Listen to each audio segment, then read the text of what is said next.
مجھے آج اس مصلی پر محراب پر قرآن پاک کا دور سناتے ہوئے 23 سال گزر گئے۔ الحمدللہ یہ 23واں سال ہے میرا تراویح کا قرآن پاک، اور میرے خیال سے ہاشمی مسجد میں نے 6 سال سنایا ہے، یہ 6واں سال تھا مختلف مقامات پر۔ لیکن کبھی یہ موٹے قرآن کو، اتنا ضخیم قرآن اٹھا کر کے ہم دیکھتے ہیں تو یقین نہیں ہوتا کہ یہ پورا کا پورا سینے میں آیا کیسے، یہ محفوظ کیسے ہے۔ اور جب بندہ پڑھنے لگتا ہے حافظ قرآن، حقیقت میں بتاؤں، میں اپنی بات بتا رہا ہوں، باقی دوسرے حفاظ کرام وہ بہتر جانتے ہیں، ہماری محنت سے کچھ نہیں ہوتا۔ جب پڑھنے کے لیے وہ کھڑا ہو جاتا ہے تو من جانب اللہ، خود اللہ تعالیٰ اس کی مدد فرماتا ہے۔ اگر اللہ رب العزت دروازے نہ کھولے تو وہ ایک آیت آگے نہیں بڑھ پائے گا۔ ہاں، یہ رب تبارک و تعالیٰ کی طرف سے انعام ہے، اکرام ہے۔ میرے عزیزو، یہ قرآن یاد کرنے کے لیے جب بچے بھی کوشش کرتے ہیں تو 5 سال کے بچے بھی حافظ قرآن بنے ہیں، دنیا میں ریکارڈ ہے۔ اور آپ کو پتہ ہے حضرت سیدنا مخدوم جہانگیر اشرف سمنانی رحمۃ اللہ تعالیٰ علیہ 7 سال کی عمر میں قرات سبع یعنی 7 قراتوں کے ساتھ حافظ قرآن ہو چکے تھے۔ وہ بڑے بڑے علماء بھی نہیں آج 7 قرات جانتے ہیں۔ 7 قراتیں ہیں قرآن پاک کی، سب میں الگ الگ انداز ہے پڑھنے کے، اور وہ ایک عربی لینگویج جاننے والا، نحو اور صرف اور ان تمام امور کو جاننے والا یہ قرات سبع بہتر سمجھ سکتا ہے، عام لوگوں کے سمجھ میں نہیں آئے گی یہ چیزیں۔ وہ 7 سال کی عمر میں 7 قراتوں کے ساتھ حافظ تھے۔ میرے عزیزو، یہ قرآن آج بھی معجزہ ہے، سینوں میں یوں ہی نہیں آتا، بڑا ذہین بھی ہو اور رب تبارک و تعالیٰ کی مرضی نہ ہو تو اس کے سینے میں ایک پارہ بھی نہیں آتا۔ اور کبھی ہم نے دیکھا ہے بڑا کند ذہن ہے، کچھ آتا نہیں ہے، اسکول میں 0 تھا لیکن قرآن حفظ کرنے پر لگا تو پورا حافظ قرآن بنا ہے۔ ایسے بھی میں جانتا ہوں جن کو 2+2 معلوم نہیں ہے لیکن حافظ قرآن ہو جاتے ہیں۔ یعنی اس قدر دیہات سے آئے ہوئے بچے تھے جن کو کچھ نہیں معلوم تھا لیکن قرآن پورا یاد تھا۔ یہ معجزہ ہے قرآن کا۔ اعلیٰ حضرت امام احمد رضا خان فاضل بریلوی رضی اللہ تعالیٰ عالم تھے، بڑے مفتی تھے۔ آپ اندازہ کریں 14 سال کی عمر میں وہ مفتی بن چکے تھے۔ 13 سال کچھ مہینے، جس دن وہ بالغ ہوئے اس دن پہلا فتویٰ انہوں نے لکھا ہے 14 سال کی عمر میں۔ بہترین عالم، بہترین مفتی، لیکن حافظ نہیں تھے آپ، قرآن کے حافظ نہیں تھے۔ کسی نے آپ کو خط میں القاب لکھا، حضرت علامہ مولانا حافظ و قاری احمد رضا خان صاحب، اس میں حافظ و قاری کا بھی لقب لگا دیا۔ دوسرے ہوں تو پھیل جائیں گے کہ جتنے لقب فری میں ملے اچھا ہی ہے۔ اعلیٰ حضرت نے دیکھا کہ میں حافظ ہوں نہیں اور لوگ مجھے حافظ سمجھ رہے ہیں۔ یہ شعبان کی آخری تاریخ تھی، شاید دوسرے دن سے رمضان شروع ہو رہا تھا۔ آپ نے اس خط والے کے گمان کے مطابق اپنے آپ کو اتارنے کے لیے عزم کر لیا کہ اس کے خط کا جواب بعد میں لکھوں گا، حافظ قرآن پہلے بنوں گا، کیونکہ اس نے حافظ کہا ہے، مجھے حافظ قرآن کہا۔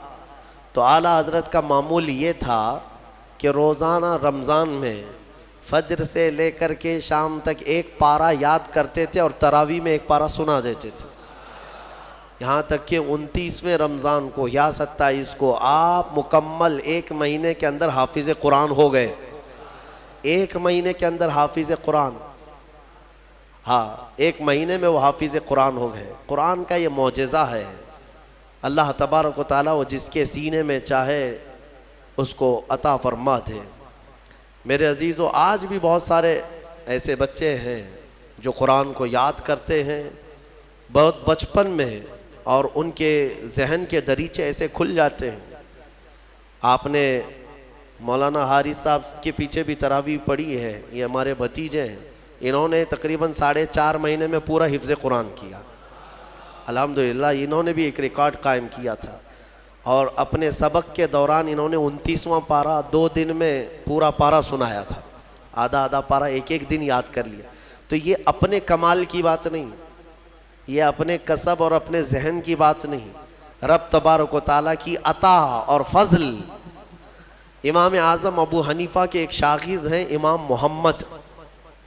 محمد، یہ چھوٹی عمر میں امام اعظم کے پاس پڑھنے کے لیے آئے، داڑھی نہیں تھی، چھوٹے تھے، تو امام اعظم ابو حنیفہ رحمۃ اللہ علیہ کے پاس بڑے بڑے ان کے جو شاگرد تھے، علماء تھے، محدثین بیٹھتے تھے، اس میں ایک چھوٹی عمر کا لڑکا آیا ہے، تو امام اعظم نے ان کو ٹال دیا کہ جاؤ بعد میں، لیکن شوق اتنا تھا امام محمد کا کہ وہ ہٹنے کو تیار نہیں تھے۔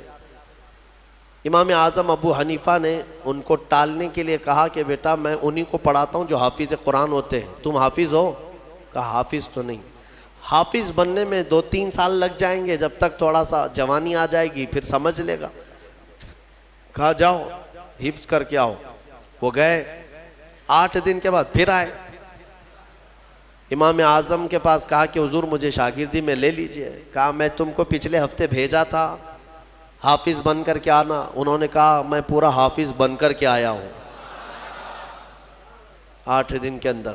میرے عزیزو، یہ اللہ تبارک و تعالیٰ کی طرف سے انعام ہے، اور میرے آقا صلی اللہ تعالیٰ علیہ وسلم کا زندہ معجزہ ہے۔ اللہ تبارک و تعالیٰ اس قرآن پاک کی خوب برکتیں ہمیں عطا فرما ہے۔ قرآن کو نہ چھوڑو اے میرے عزیزو، قرآن کو چھوڑ کر کے آج اس قدر گمراہی آئی ہے۔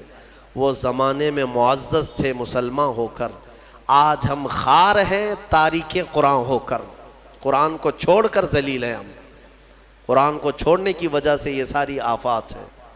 اور پچھلی قوموں کے بارے میں قرآن میں اللہ تعالیٰ نے فرمایا، اللہ تعالیٰ ان سے فرمایا خُذُوا مَا آتَيْنَاكُمْ بِقُوَّةٍ، ہم نے جو تمہیں دیا ہے وہ مضبوطی سے پکڑو۔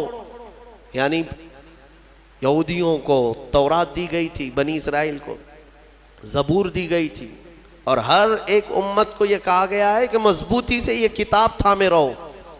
جو اللہ کی کتاب اتری ہے یہ صرف اور صرف جھاڑ پھونک کے لیے نہیں ہے، یہ تمہاری پوری زندگی کا دستور آیا ہے۔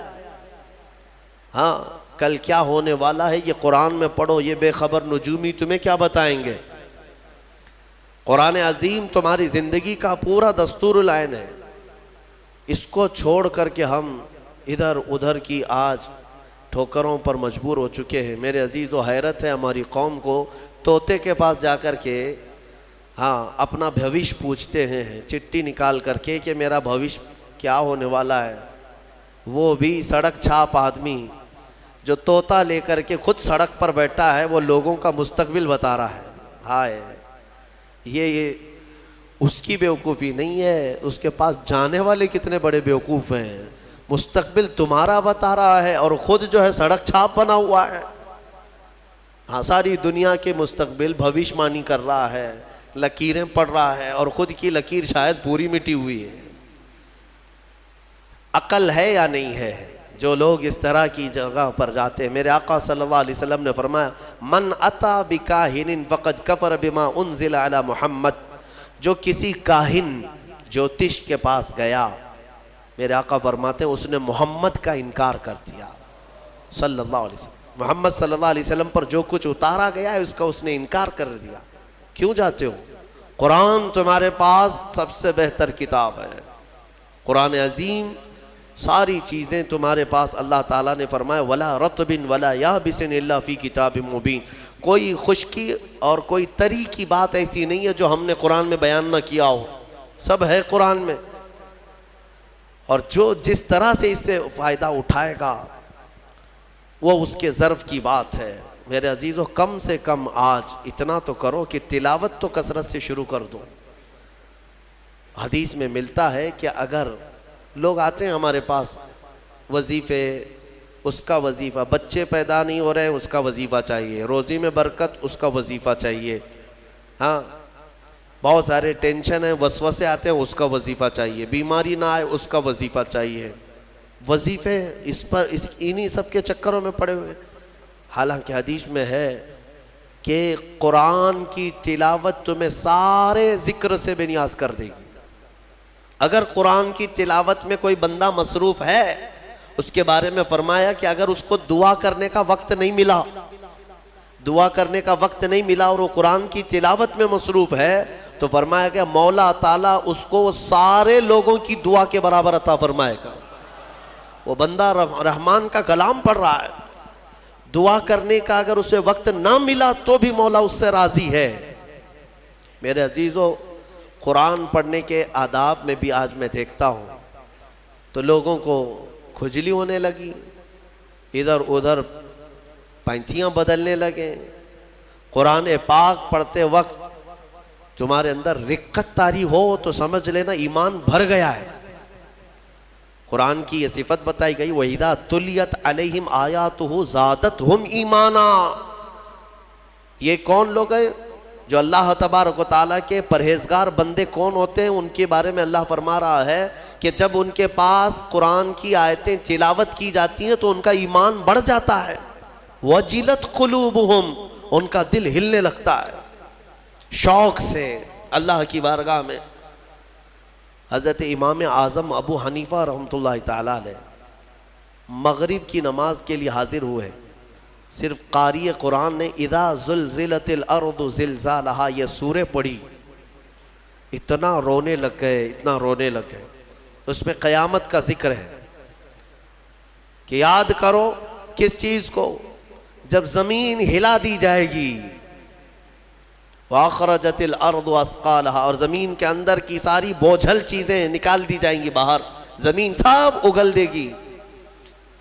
اور سورہ قاریعہ میں اللہ نے فرمایا یوم یکون الناس کالفراش، لوگ اس دن پتنگوں کی طرح ہوں گے، اڑ رہے ہوں گے. وَتَكُونُ الْجِبَالُ كَالْعِهْنِ، اور پہاڑ روئی کے پھاہے ہوتے، روئی کے اس طرح پہاڑ جو ہے ہواؤں میں اڑ رہے ہوں گے. پورے بڑے بڑے پہاڑ روئی کے پھاہے کے طرح اڑ رہے ہوں گے. اللہ نے قرآن پاک میں جو قیامت کے تذکرے فرمائے، امام اعظم ابو حنیفہ صرف سورہ زلزال پڑھتے رہ گئے. عشاء کا وقت آیا، عشاء پڑھی، پھر کھڑے ہو گئے، صرف یہی اذا زلزلت الارض زلزالہا اسی میں رہ گئے. اتنا روتے کہ ان کی داڑھی سے آنسوؤں کا پانی ٹپ ٹپ ٹپ گرنے لگا مسجد کے اندر. آپ کی عمر اس وقت قریب 70 سال کی ہے، قریب 70 سال کی. میں بتاتا ہوں، جس امام اعظم نے 4000 ختم قرآن کیے ہیں، 5 لاکھ حدیثیں انہیں یاد ہیں، 1000 سے زیادہ بڑے بڑے محدث شاگرد پیدا کیے، اور لاکھوں مسائل کا حل بیان کر دیا، امت پر اتنا بڑا احسان ہے. وہ امام اعظم ایک سورہ پڑھ کر کے رات کے وقت کیا کہہ رہے ہیں جانتے ہیں؟ ان کے ایک شاگرد ہیں مسعر، وہ کہتے ہیں میں رات کے وقت جا کر دیکھا میرے استاد ابھی تک کھڑے، مغرب میں جو گئے تھے ابھی تک کھڑے. آدھی رات گزر گئی تو وہ دروازہ کھول کر پیچھے کھڑے ہوئے تو امام اعظم ہاتھ پھیلا کر یوں رو رہے تھے اللہ کی بارگاہ میں کہ اے مولا، قیامت کے دن اگر ابو حنیفہ کی بخشش ہو گئی تو تعجب کی بات ہے، ورنہ مجھ جیسا آدمی بخشے جانے کے قابل نہیں. امام اعظم کہہ رہے ہیں میری بخشش ہو گئی تو تعجب کی بات ہے، جس نے 4000 ختم قرآن کیے ہوں. اور پھر یوں کہتے ہیں مولا میرے پاس بخشے جانے کے لائق کچھ ہے نہیں سوائے سفید داڑھی کے، اور تو نے فرمایا ہے کہ سفید داڑھی والے کو عذاب دینے میں مجھے حیا آتی ہے، مولا میری سفید داڑھی کو دیکھ کر مجھے معاف کر دینا. یہ قرآن میں محو ہونے والوں کا انداز ہے. اور ہمارے ہاں برسوں ہو جاتے ہیں ہم خوف الہی سے نہ روتے ہیں نہ ہی ہمارے جسم ہلتے ہیں. ہمیں کس چیز کا غرور ہے؟ ہمیں کس چیز سے اطراؤ ہے؟ کیا ہے ہمارے پاس؟ دنیا کے جو سب سے اچھے لوگ تھے وہ صحابہ تھے. ایک بار وہ زور سے ہنس رہے تھے تو میرے آقا نے صرف ان کو اتنی بات پر پوچھا کیا تم سبوں نے قیامت کی تیاری کر لی؟ تو اتنی زور سے ہنستے کس بات پر ہو؟ صحابہ ہنسنا بند کر دی ہے. اور ہمارے حال یہ ہے نہ وضو ڈھنگ کا ہے، نہ قرات ڈھنگ کی ہے، نہ نمازیں ہو پائی ہیں، کچھ نہ ہو کر کے بھی ہمارا سینہ چوڑا کر کے ہم زمین پر گھوم رہے ہیں۔ اللہ کے خوف سے لرز جاؤ، اور قرآن عظیم کی تلاوت جو بندہ کرتا ہے کثرت سے، اللہ تعالیٰ کا وہ ایسا محبوب ہوتا ہے، ایسا محبوب کہ آپ دیکھنا موت کے وقت بھی اس کے چہرے پر نور طاری ہو جاتا ہے، ہاں اس کے لبوں پر مسکراہٹ ہوگی۔ قرآن کثرت سے پڑھنے والے کی روح آسانی سے نکالی جاتی ہے۔ امام احمد بن حنبل بڑے امام ہیں، فرماتے ہیں نزا کیا وقت تھا ان کے، اور اس وقت سے کوئی باہر آتا نہیں، لیکن اللہ تبارک و تعالیٰ جسے چاہے موت کے منہ سے نکالے۔ ان کے ساتھ ایسا ہوا کہ قریب موت کا وقت آ گیا اور سانس جو ہے پھڑکنے لگ گئی، ہلکی ہلکی ہو گئی، لگتا کہ اب روح نکلے گی، تب روح نکلے گی۔ اسی اثنا میں وہ کہتے ہیں کہ شیطان قریب آ گیا، شدت کی پیاس لگی تھی، اور شیطان، کس کی بات کر رہا ہوں؟ امام احمد بن حنبل کی، شدت کی پیاس لگی تھی اور وہ پانی لے کر قریب آیا اور بار بار مجھے اپنی طرف بلاتا تھا، کیونکہ پانی کے لیے آدمی کہیں پر بھی چلا جائے۔ وہ کہتے ہیں کہ مجھے اندازہ تھا کہ یہ ابلیس ہے، مجھے بہکا رہا ہے، لیکن پانی کی خواہش بھی ہے۔ اور اس کے بعد وہ آپ سے بحث کرنے لگا کچھ معاملات پر، موت کے قریب، جبکہ بولنے کی طاقت بھی نہیں۔ تو اچانک ایک خوبصورت نوجوان آیا، اس نے گھونسے مار مار کر کے شیطان کو بھگا دیا، شیطان بھاگ گیا، ڈر کر کے بھاگا۔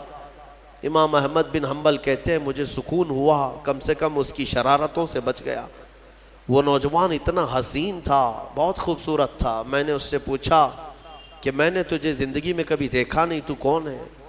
وہ نوجوان کہتا ہے احمد بن حنبل، میں سورہ یاسین ہوں، جس کو تم روزانہ تلاوت کرتے تھے۔ اللہ نے مجھے آج یہ شکل دی اور اس ابلیس کو میں نے مار کر بھگایا کہ تمہاری نزا میں وہ تمہیں گمراہ نہ کر سکے۔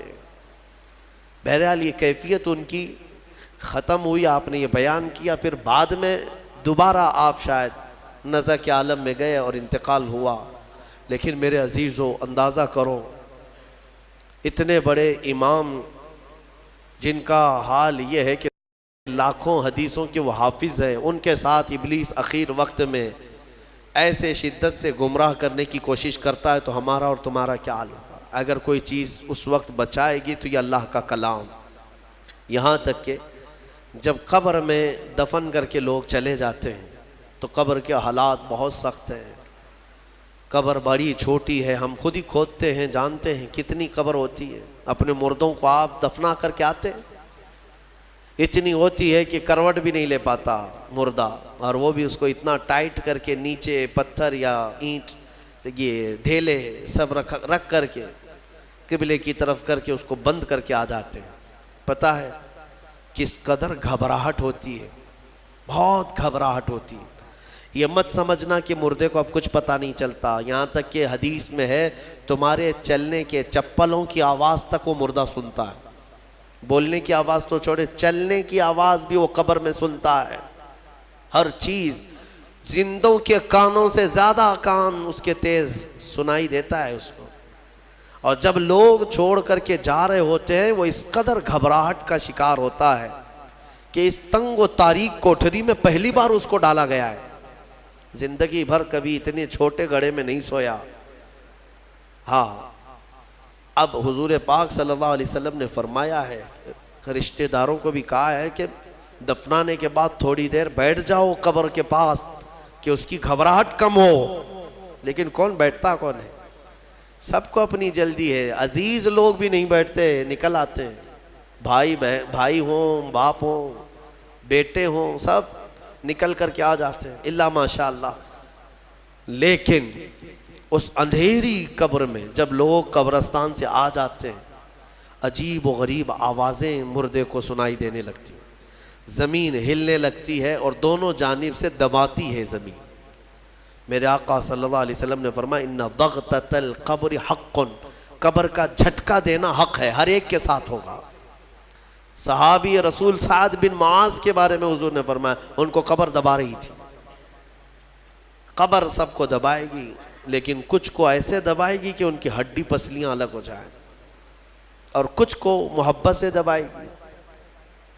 لیکن فرمایا کہ قبر جو ہے اس وقت اندھیری اور پھر عجیب و غریب آوازیں, تنہائی الگ, کوئی نہیں ہے قریب, کوئی نہیں ہے.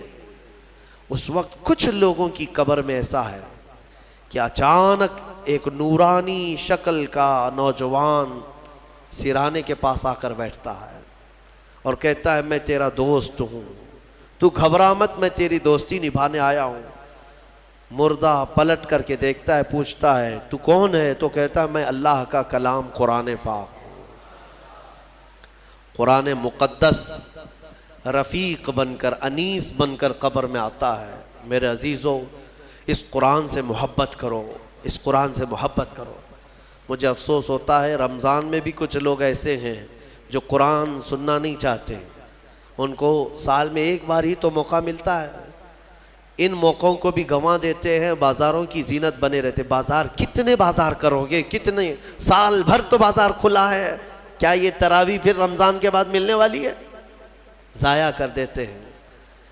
ایک تو تم حافظ قرآن ہو نہیں, قرآن گھر میں پڑھتے نہیں. ایک حافظ تمہارے ہاں آ گیا سنانے کے لیے اللہ کا کلام, اس کے لیے بھی پیچھے بھاگ جا رہے ہو. تو گویا کہ تم قرآن کے ساتھ بہت ناانصافی کر رہے ہو. قرآن کو پیٹھ پیچھے ڈال چکے, اس کے حقوق نہیں ادا کرتے. گھروں میں جا کر کے دیکھو تو بہت اونچے طاق پر اس کو رکھ دیا ہے. قرآن پر تو اتنی دھول جمع ہوتی ہے کہ اتنی دھول نہ فریج پر نہ ٹی وی پر. ٹی وی اور فریج اور واشنگ مشین تو روز صاف ہو جاتے ہیں, قرآن پاک پر ہاتھ بھی نہیں لگتا. کیوں قرآن کے ساتھ یہ دوہرا سلوک ہے؟ یہی تو ہے میرے عزیزو.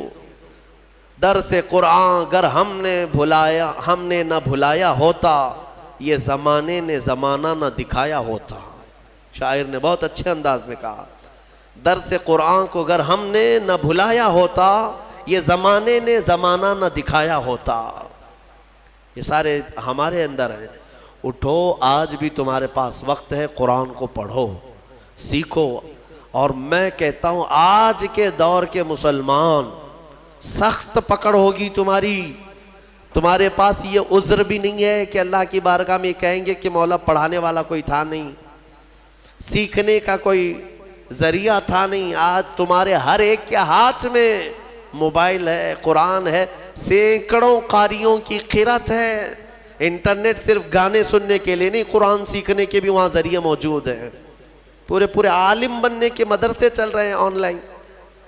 قرآن پڑھانے والے پڑھا رہے ہیں, لیکن اب عذر تمہارے پاس کچھ بھی نہیں رہے گا. کیا کہو گے؟ کیا کہو گے کہ ہمارے ہاں کوئی عالم نہیں تھا, کوئی حافظ نہیں تھا, پڑھنے کا موقع نہیں ملا؟ نہیں, تمہاری سخت پکڑ ہوگی. تمہارے پاس سب تھا, تم نہیں چاہتے تھے قرآن پڑھنا, تم نہیں چاہتے تھے. میرے عزیزو, قرآن کی طرف آ جاؤ. میں آخر میں یہ بھی کہنا چاہوں گا کہ جو حفاظ قرآن ہوں, میں اپنے متعلق نہیں کہہ رہا ہوں, اپنے متعلق نہیں کہہ رہا ہوں, دیگر جو بھی حفاظ قرآن ہیں ان کا ادب بھی بجا لائیں. اللہ کا کلام ان کے سینے میں موجود ہے. اور آج یہ اس مصلی پر, اس محراب میں, اس سال کی میری آخری تراویح تھی. انبیاء اکرام علیہ السلام کی جو زبان تھی, قرآن میں اللہ نے فرمایا, وہی میں عرض کرتا ہوں ان کی سنت پر. لا اسألکم علیہ اجرا ان اجری الا علی رب العالمین. لوگوں, میں آپ سے اس خدمت پر 1 روپیہ بھی اجرت نہیں مانگتا, مجھے معاوضہ نہیں چاہیے آپ سب سے. میرا اجر رب العالمین کے حوالے ہے, میرا اجر اللہ رب العزت کے پاس ہے. مجھے آپ سب کی جو محبت ہے یہی کافی ہے, اور مجھے دعاؤں سے نوازیں, یہ میرے لیے بہت بڑا معاوضہ ہے, بہت بڑا تحفہ ہے, یہ میرے لیے بڑا ہدیہ ہے. اور یہ محبت ہی تو ہے کہ اتنے گیپ کے بعد دوبارہ اس مصلی پر میں آیا ہوں. اور جو کچھ بھی ہوں میں یہاں تک آپ کے پاس بولنے کے قابل ہوں, یہ میرے والد کی تربیت ہے. آئیں آج میں اپنی اس آخری محفل میں، چونکہ پھر کل سے شاید آپ کے سامنے حاضری نہیں ہوگی، تفسیر کا جو درس پہلے رمضان سے چل رہا تھا آج یہاں پر ختم ہوا، اور ایسا نہ ہو کہ زندگی کا آخری ہو، اللہ تعالیٰ پھر سے موقع عطا فرمائے۔ آئیں انشاءاللہ العزیز مولا کریم ہم سب کو آج کی رات معاف کرے گا۔ دعا کرتے ہیں جنہوں نے مجھے دعاؤں کی درخواستیں کی ہیں ان سب کو بھی میں شامل کرتا ہوں۔ یا ربنا یا ربنا یا ربنا یا اکرم الاکرمین، مولا قدیر ہماری اس میں ان تمام محفلوں کو اپنی بارگاہ میں قبول فرما۔ پہلے رمضان سے لے کر آج تک جو تراویح پڑھا، سورہ فاتحہ سے لے کر مولا 30ویں پارے تک کے جتنے سورے ہم نے تلاوت کیے، اس میں جو غلطیاں، کوتاہیاں، کمیاں، بیشیاں ہوئی ہوں اپنے فضل و کرم سے معاف فرما دے۔ اے رب العالمین تجھے فضل کرتے نہیں لگتی بات، نہ ہو مایوس تجھ سے امیدوار۔ تو نے رمضان میں یہ حسین موقع دیے تھے، تیری اس مسجد کو ہم بھرتے تھے، مولا اگر ہماری زندگی باقی ہے تو پھر سے رمضان عطا کر دے۔ ارحم الراحمین، قرآن عظیم کی تلاوت کو میں نے جو کچھ بھی پڑھا مولا خالص تیرے شوق میں پڑھا ہے، تیری رضا کے لیے پڑھا ہے۔ اے رب قدیر مجھے ایمان کا اضافہ عطا فرما، جتنے لوگوں نے خلوص سے سنا ہے مولا ان سب کو اجر عطا فرما، اور تفسیر قرآن جو آج تک کی محفلیں ہوتی رہیں اس میں جو غلطیاں کوتاہیاں ہوئی مولا سب سے میں توبہ کرتا ہوں، مجھے معاف فرما دے، سننے والوں کو بھی معاف فرما دے، اور دور دراز سے کئی لوگ آن لائن سن رہے ہیں، محفلوں میں شامل ہوتے ہیں مولا ان سب کی بھی مغفرت فرما دے۔ ارحم الراحمین آج کئی لوگ تیرے دربار میں ہاتھ پھیلائے ہیں، کچھ محتاج ہیں، کچھ غریب ہیں، اپنے اپنے گھروں کی پریشانیاں، کچھ تو وہ ہیں جو بول نہیں سکتے۔ اے رب ذوالجلال سب کی پریشانیاں دور کر دے۔ اے رب العالمین پورے ہندوستان کے مسلمان اس رمضان میں پریشان ہیں مولا، جائیں تو کدھر جائیں، کس سے اپنے غم کی داستان سنائیں، سمجھ میں نہیں آتا مولا۔ حالات اس قدر بدلتے جا رہے ہیں کہ چھوٹی ذاتوں کے اور نیچ قسم کے لوگ تیری مسجدوں پر، تیرے اولیاء کے مزاروں پر اور مسلمانوں کی گردنوں پر راج کرنے لگ گئے ہیں۔ اے قدیر و جبار خدا ان ظالموں کو کیفر کردار تک پہنچا دے۔ ارحم الراحمین جو بے قصور ہمارے بچے گرفتار ہوئے ہیں ان کو آزاد کر دے۔ الہ العالمین تو جہنم سے آزاد کرتا ہے، امت مصطفیٰ کو جیلوں سے آزاد کر دے، تیرے لیے بڑی بات نہیں ہے مولا۔ جو بچے ناحق گئے ہیں ان کو آزادی عطا کر، ظالموں کے چنگل سے انہیں آزاد کر دے یا ارحم الراحمین۔ مولا یہاں پر جتنے حاضر ہیں اور جو دور دراز سے سن رہے ہیں سب کو قرآن عظیم کا شوق عطا فرما، آخری سانس تک مولا قرآن کی تلاوت کرنے اور سننے کی توفیق عطا فرما۔ ہم قبر میں جائیں تو اس قرآن کو ہمارا دوست بنا دے، حشر کے دن مولا قرآن کو ہمارا شفیع و مددگار بنا دے۔ ارحم الراحمین میں گنہگار ہوں اور بڑے مرتبوں کی خواہش، تو کریم ہے خدایا تیری بندہ پروری ہے، صرف آج کی رات اتنی التجا ہے، کل قیامت کے دن جب تیرے حبیب محمد مصطفیٰ صلی اللہ علیہ وسلم ہزاروں غلاموں کی جھرمٹ میں جنت کی طرف جا رہے ہوں، ان غلاموں میں ہمیں شامل فرما دے مولا، جہنم سے آزاد ہونے والوں میں ہمیں شامل فرما دے۔ خصوصیت کے ساتھ یہاں پر جتنے لوگوں نے بھی میرے ساتھ محبت کا سلوک کیا سب کو اپنی شان کے مطابق اجر عطا فرما۔ میں فقیر آدمی ان کی محبتوں کا صلہ نہیں دے پاؤں گا مولا، سب کو تو اپنی شان کے مطابق اجر عطا فرما۔ ہمارے بچے، ہمارے شاگرد جو روزانہ قرآن پڑھتے تھے، سنتے تھے، اراکین، انتظامیہ، معاونین، امام، خطیب، سب کو مولا اپنے شان کے مطابق اجر عطا فرما۔ خصوصیت کے ساتھ میرے والد گرامی کی مغفرت فرما مولا۔ جتنے لوگوں کے والدین انتقال کر چکے، رشتہ دار انتقال کر چکے، ان کی قبروں کو بقعہ نور بنا دے مولا۔ ہو سکتا ہے ان کی خطاؤں کی وجہ سے ان کی قبریں تحریک ہو گئی ہوں مولا، ہم اجالوں میں بیٹھے ہیں، ایک بار ہماری دعا کے ذریعے ان کی قبروں کو اجالا کر دے۔ مولا تو ارحم الراحمین ہے، تو ارحم الراحمین ہے، ہمارے والدین کی قبروں کو اجالا کر دے۔ مولا ان کو رحمت و انوار کی بارشیں عطا کر، جو کچھ بھی جانے انجانے میں ان کی زندگیوں میں خطائیں ہوئی وہ معاف کر دے۔ سخت سوالات نہ کر، نکیرین کے سوالات سے مولا ان کو آزادی دے دے، آسانی عطا کر، جوابات میں آسانی عطا فرما، قبر کے دبانے سے بچا لے۔ اے رب العالمین، ہم جنت میں جانے کے قابل تو نہیں ہیں، مگر تیری جہنم کا عذاب سہنے کے بھی قابل نہیں ہیں۔ بخش دے بس تیرے فضل سے مولا، تیرے فضل سے بخش دے، اور تو ہمیں بے حساب جنت عطا فرما دے۔ کل قیامت کے دن اگر تو ہم سے سوال کرے گا تو مولا ہمارے پاس ایک سوال کا بھی جواب نہیں ہے۔ اے رحم الراحمین، ہم کو بغیر حساب کے معاف کر دے، معاف فرما دے۔ یا ربنا یا ربنا یا ربنا یا اکرم الاکرمین، تقبل دعاءنا بحرمت جد الحسن والحسین۔ ان اللہ وملائکتہ یصلون علی النبی یا ایہا الذین آمنوا صلوا علیہ وسلموا تسلیما۔ اللہم صل علی سیدنا محمد معدن الجود والکرم وآلہ واصحابہ الکرام وابنہ الکریم وبارک وسلم۔ سبحان ربک رب العزة عما یصفون وسلام علی المرسلین والحمد للہ رب العالمین، وآخر دعوانا ان الحمد للہ رب العالمین۔ السلام علیکم۔